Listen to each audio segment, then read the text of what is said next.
चलिए सीधा आपको चरखी दादरी लिए चलते हैं, जहां पर मुख्यमंत्री मनोहर लाल खट्टर जनसभा को संबोधित कर रहे हैं।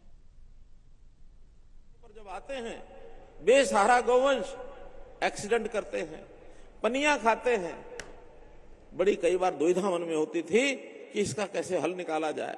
इस बार हमने बैठे टीम के रूप में बैठ करके विचार किया कि जो बेसहारा गौवंश सड़कों वाला है इसको सबको गौशालाओं में लाएंगे, और जो 40 करोड़ रुपया बजट हमारा पिछले साल था, इस बार 40 का 80 नहीं, 120 नहीं, 160 नहीं, 400 करोड़ रुपया बजट हमने तय किया।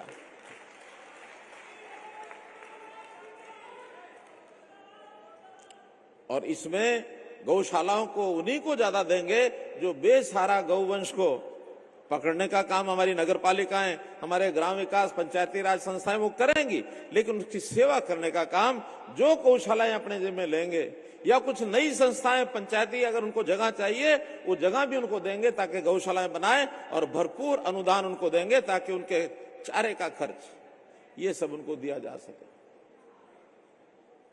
हमने इसी प्रकार से पशु चिकित्सा, जिसका जिक्र दलाल साहब ने किया, मोबाइल पशु चिकित्सालय ये हमने बनाए हैं।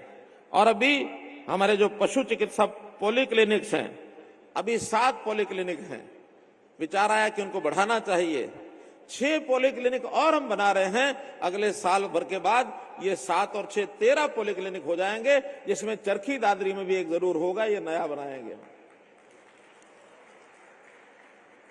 तो भाइयों बहनों, मैं तो अंत में इतना ही कहूंगा कि आज भी ऐसा नहीं है कि लोग पशुपालन को और अपने व्यवसाय को अपनाना नहीं चाहते।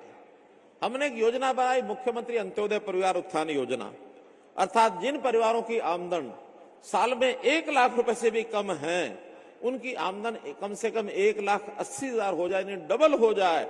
इसके लिए उन परिवारों से हमने नौजवानों को बुलाया, महिलाओं को बुलाया जो काम कर सकते हैं, थोड़ा बड़ी आयु के लोग भी जहां काम करने वाले लोग नहीं है उनको बुलाया। आपको जानकर हैरानी होगी कि जितने लोगों ने आके कहा भी आप क्या काम कर सकते हो, 60% लोगों ने कहा मैं पशुपालन कर सकता हूं, मुझे कोई 2-3 गाय का 1-2 भैंस का लोन दे दो, मैं अपने घर में बांधूंगा और व्यवसाय करके दूध बेच करके अपने घर का गुजारा करूंगा। आज भी 70% लोग इस प्रकार के हैं गांव के जो इस काम को अपनाना चाहते हैं।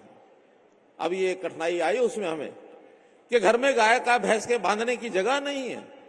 बैंक वालों ने लोन देना जो है मना कर दिया कि ये बांधेगा कहां। इस साल के बजट में हमने एक नई योजना बनाई है कि हम हर गांव में पंचायती जमीन पर सांझा डेयरी नाम से एक प्रोजेक्ट बनाएंगे कि पंचायत की जगह होगी, उसके अंदर एक शेड बनाएंगे, जिसने अपनी गाय भैंस आके बांधनी है बांधो, सेवा करो, शाम को सवेरे दूध निकाल करके बेचो। हम सांझा डेयरी कार्यक्रम शुरू करेंगे। कोऑपरेटिव डिपार्टमेंट, हमारा सहकारिता विभाग इस काम को करेगा। 1 अप्रैल से उस योजना को लॉन्च करेंगे, और गांव में जो लोग इस प्रकार के हैं जिनके पास जगह नहीं है, 2 पशु, 3 पशु, 1 पशु, जितना भी लोन लेना चाहेंगे उनको देंगे।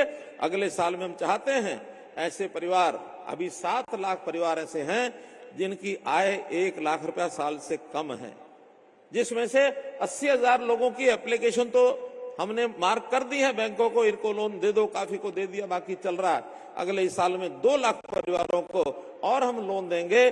बैंकों से बात हो गई है कि हम पशु के लिए, पशुपालन के लिए या अन्य कोई काम करने हैं, ऐसे 2 लाख परिवारों के लिए 2,000 करोड़ रुपया हम रिजर्व रखते हैं, उनको सबको देंगे, सबको देंगे।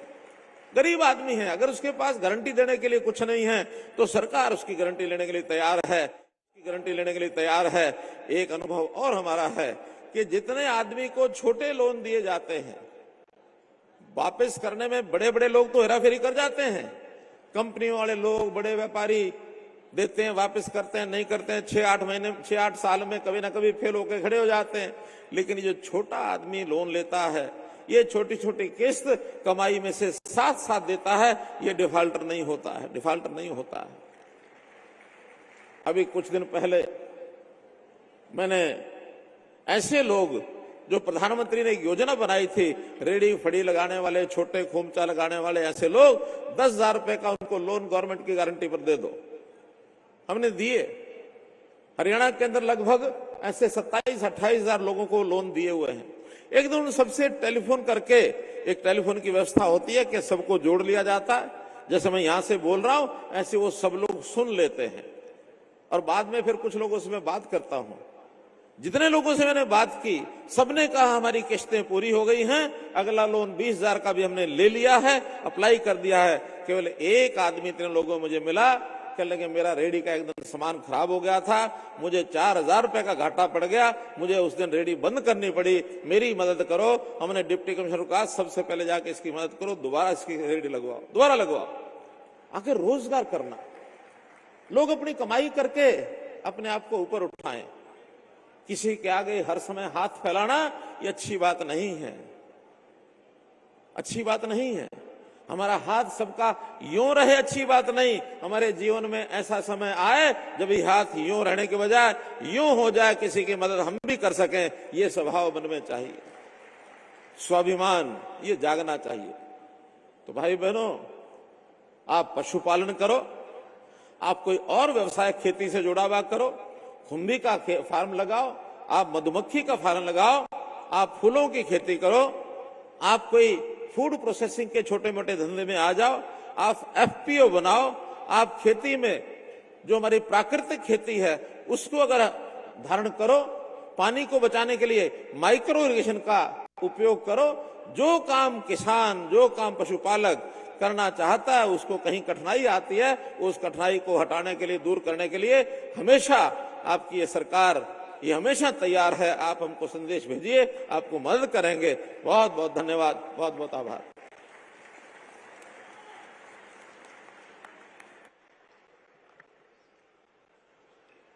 धन्यवाद मान्यवर मुख्यमंत्री महोदय, आपने अपने आशीर्वाद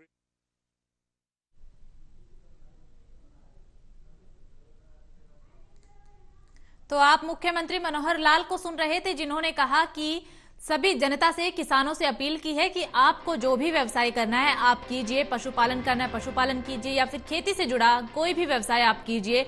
अगर आपको व्यवसाय करने में कोई भी समस्या आती है तो आपके साथ सरकार खड़ी है।